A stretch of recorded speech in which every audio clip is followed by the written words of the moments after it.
Alright everyone, this is Zero Budget Geek and welcome back to Magic Duels and my Battle for Zendikar coverage. So the set is released and I'm going through all the colors one by one in each separate video. So if you've missed any of my videos, you can check in the upper right hand corner to see the link to the other videos. But in the past ones, I've covered white, blue, black, and red. Now we're done with red, so let's go into the green cards and let's see what we'll see. So we have a Blister Pod. It costs 1 green, it's a 1/1, has no color, and when it dies you get a 1/1 colorless creature into play that you can sacrifice for a mana. I like this card. Ooh, I like this card. You get 2 creatures for 1 mana and the other one can give you mana. Yeah, very cool. I like that. Just not much to say there. He's probably an instant add in a lot of decks. Alright, we have a Jadi Offshoot. It's a 1 mana plant. It's a 0/3 defender, but has landfall. Whenever land enters the battlefield under your control, you gain 1 life. A defensive card for sure, but not sure exactly what decks you will want to put that. Probably in a, you know what, this could probably go well in a turbo fog deck. So might see that going on. We have a Brood Hunter Worm for 4 mana. You get a 4/3 creature, just a worm. It's plain vanilla. I think for 4 mana there's probably better stuff you want to do, so we'll pass on that. That's probably a good sealed deck card, but let's look at the next one. Raisa Ranger. It is a 4 mana for 3/3 with landfall. Whenever land enters the battlefield under your control, you may pay 4 if you do put 2 +1/+1 counters on Raisa Ranger. So he basically levels up as you put lands. He's traveling around, but you basically do that once and he becomes a 5/5. So you cast him 1 turn. Let's say on the turn you get 4 mana, play him. Next turn you put a land, pay that because you already have it, and he becomes a 5/5 and then he attacks. So this is an interesting card. Thank goodness it does not have allies. That's good. Alright, we have Eyeless Watcher. 4 mana for a 1/1, so he better be good. He's devoid. When Eyeless Watcher enters the battlefield, put 2 1/1 colorless Eldrazi sign creature tokens into the battlefield, and they have sacrificed this creature out of 1 to your mana pool. Not incredibly awesome, but except for getting the 2 creatures that you can sacrifice for 2 mana. So essentially they're almost like, you know, ramping up. So for 4 mana you're getting possibly 3 attackers. This could be interesting. I'd like to see this guy more in action. He's easy to kill, but then once you kill him he's already done what he's gonna do. So that's an interesting card. Like to see that in action. Natural Connection. 3 mana for an instant. Search your library for a basic land card, put it into the battlefield tapped, then shuffle your library. This is like there is a card like this in the other one, but you know what? The fact that this is an instant and it lets you get any basic land, now I'm very interested. I didn't notice. I didn't really realize. It didn't sink in that it's an instant. This is an interesting card. I will see a lot of use of this. I can see people using this because you play this at the end of their turn and get it. So that's interesting. That's all I can say. It's interesting. All right. From Beyond, a 3-cost enchantment. It has the void, so it has no color. At the beginning of your upkeep, so every upkeep, put a 1/1 colorless Eldrazi sign creature token that you can sacrifice for mana. And then you pay 2 mana, sacrifice from Beyond. Oh, that's what it's called. So sacrifice from Beyond. Search your library for a Eldrazi card, reveal it, put it into your hand, then shuffle your library. Now, in another episode, I actually mentioned that these Eldrazi guys can help converge. They don't because they give you colorless mana, but this is pretty interesting. Every turn get a 1/1 creature. That alone is great, but the fact that you can sacrifice this to get any Eldrazi card is useful, and I think that's probably going to become apparent as we go through the cards as to what exactly you would go search for. Okay, we are looking at Nissa's Renewal. Nissa's Renewal. Blah. Alright, 6 mana, sorcery. Search your library for up to 3 basic land cards, put them all into the battlefield tab, and then shuffle your library, and you gain 7 life. Now, I've seen this card before, and a lot of people say, whoa, what the hell, that's not land ramp, you're gonna 6 mana, you already have all the land you need. It's mainly to activate that landfall 3 times off a 1 card play, and you freaking get 7 life. So that's why it's a rare, because in this set, this could be very powerful. Enough said. Giant Mantis, a 4 mana for a 2/4 with reach. Now that's a good card for green. Green needs some reach, and the 2/4 body is pretty nice.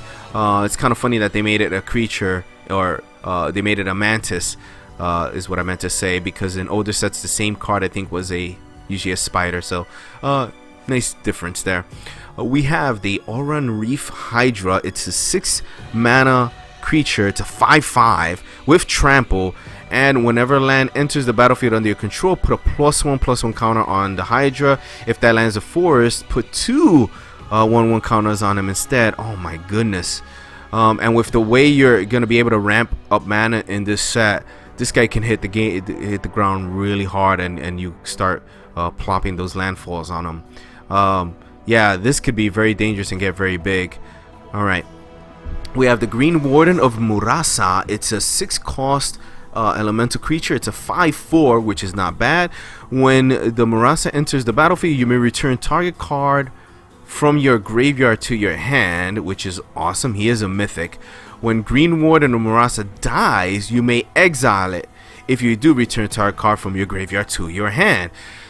So let's recap. You pay a lot of mana, get a nice big body. He gives you a card back, and then when he dies, he can give you a card back.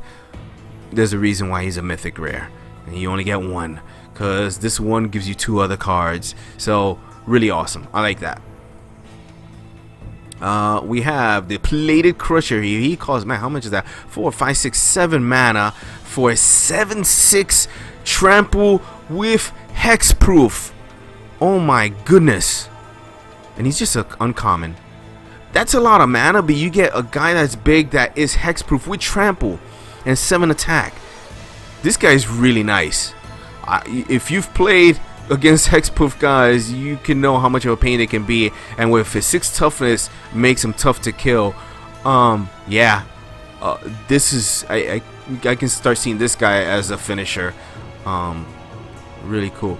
We have Infused with the Elements, a 4 mana instant that has Converge. Put X +1/+1 counters on target creature, where X is the number of color of mana spent to it. That creature gains trample until end of turn. So the +1/+1 counters are permanent, but the tramples until end of turn. So at best you can make this well 4. So you can give something +4/+4 and trample if you get that many mana. Interesting. You'd have to build a deck around that though, I think. Alright, and then we have Plummet, a 2 cost instant, destroy target creature with flying. Just I love the artwork. Actually, the artwork is I thought originally that the artwork was just somebody just falling, like falling helplessly, but he is falling, but he's falling as an attack. So pretty cool. Gives green another answer to those flyers. So very cool.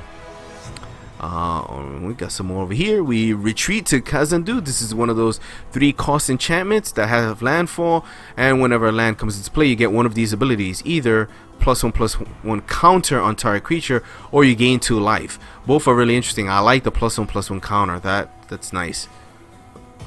We have Unnatural Aggression, 3 mana instant that is devoid. Target creature you control fights target creature an opponent controls. If the creature an opponent controls would die this turn, exile it instead. So, oh man, this is good. Gives, and I like the fact that it's an instant. So, you can do this during combat phase to essentially make a creature do double damage. So, creature attacks, play this. It deals its damage. If it survives the damage that it gets back, then it'll do some more. So very cool card. Nice to see that in green. We have a Rot Shambler. It's a fungus, 2 mana for a 1/1.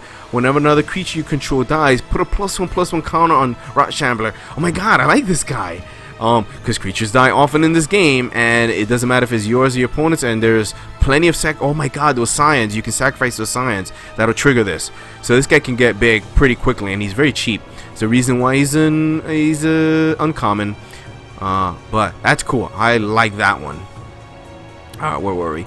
We have a Void Attendant, 3 mana for a 2/3, which is not bad at all. Is the Void, no color, 2 mana, put a card an opponent owns from exile into that player's graveyard, and you put a 1/1 colorless Zion token into play that you can sacrifice for 1 mana.